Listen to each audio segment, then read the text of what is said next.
मेरा नाम माज़ अहमद है। मैं हिंदुस्तान से हूँ और मेरी उम्र 27 साल है।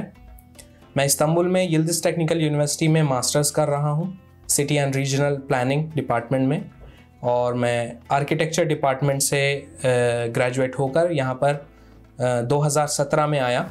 और शुरू में मैंने 1 साल टर्किश प्रिपरेशन कोर्स किया जिसे हाज़रलिक बोलते हैं, और उसके बाद से मैंने अपने मास्टर्स की शुरुआत करी और फ़िलहाल मैं आखिरी साल में हूँ।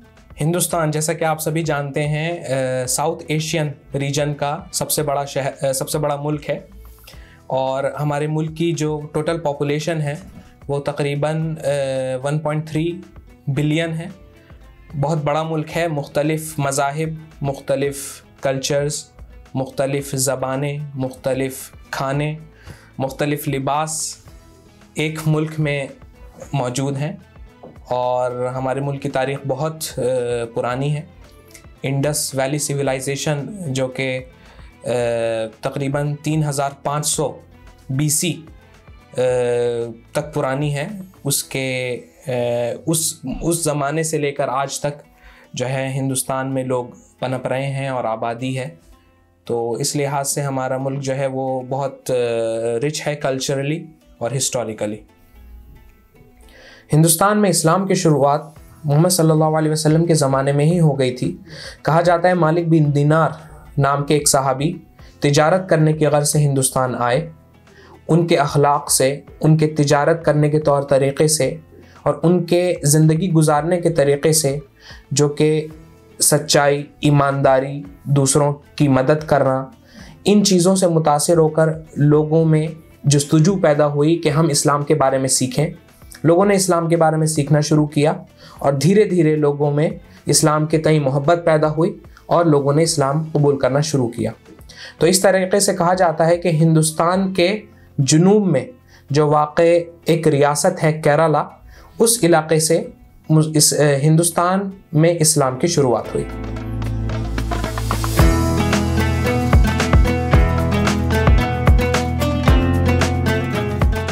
जी, मेरे ख़्याल में मस्जिदों की तादाद काफ़ी है।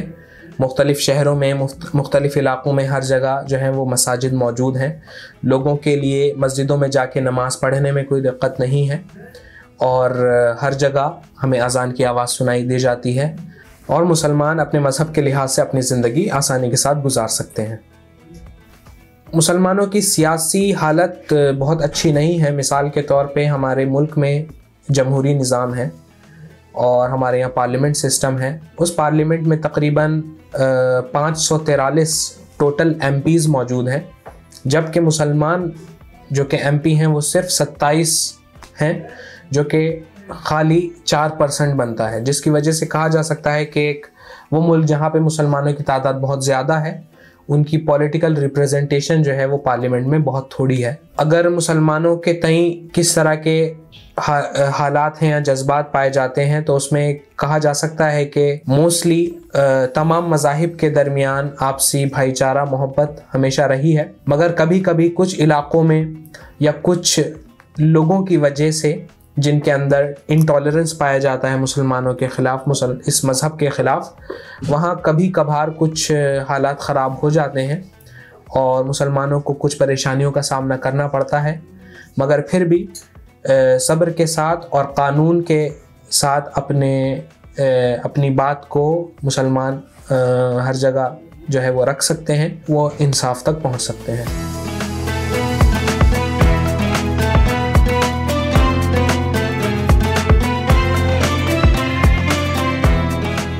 मुल्क में रमज़ान का महीना बहुत जोश व खरोश के साथ गुजारा जाता है। ये एक खुशियों का और अल्लाह की इबादत करने का एक बहुत ही अच्छा मौका होता है।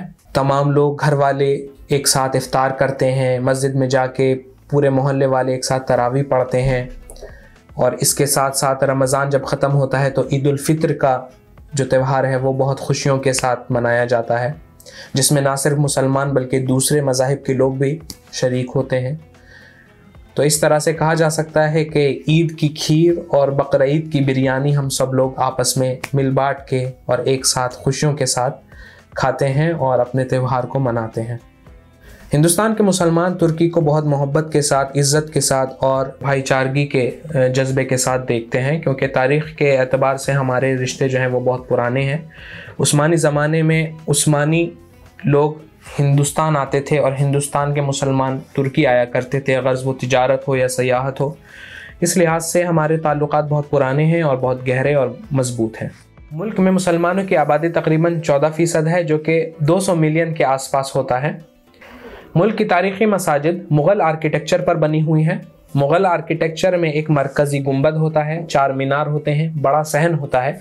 यह सहन कई मरतबा 4 बाग कॉन्सेप्ट पर भी बनाया जा सकता है। मिसाल के तौर पे दिल्ली की जामा मस्जिद या फिर आगरा की जामा मस्जिद इस ही कॉन्सेप्ट के लिहाज पर बनाई गई है।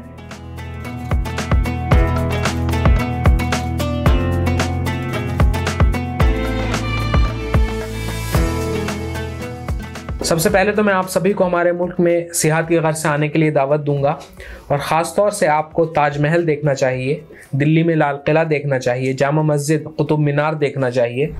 इसके अलावा अगर आप दूसरे इलाक़ों में घूमें तो हम ये कह सकते हैं कि कश्मीर से लेकर कन्याकुमारी तक हमारा मुल्क बहुत ही खूबसूरत है। वहाँ बहुत सारे तारीख़ी मकामात हैं, बहुत सारे घूमने की जगहें हैं मौजूद हैं, तो इस वजह से आप ज़रूर आएँ और ताजमहल ज़रूर देखें।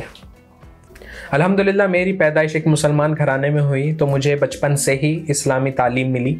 मेरे माँ बाप ने मुझे कुरान पढ़ना सिखाया, नमाज़ पढ़नी सिखाई और इस्लाम से मेरा तारुफ़ कराया, पैगम्बर मोहम्मद सल्लल्लाहु अलैहि वसल्लम की सीरत से तारुफ़ कराया। तो अल्हम्दुलिल्लाह मैं बचपन से ही इस माहौल में पैदा हुआ और बचपन से ही मुसलमान हूँ।